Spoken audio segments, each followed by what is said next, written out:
look at this one on her lockdown and chill vibes. It's great and all, but like, don't you feel like learning something? Yes, you.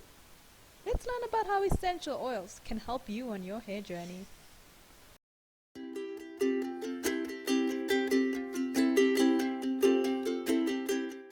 Okay, but girl, like, we know what oil is. We've been new. But, like, look, it's in the My Natural Hair range, shown oil is oil. Not exactly, though. The My Natural Hair Strengthening Oil that we all know and love is a great example of a carrier oil. Things like coconut, sunflower, olive. The things you know. Those are carrier oils.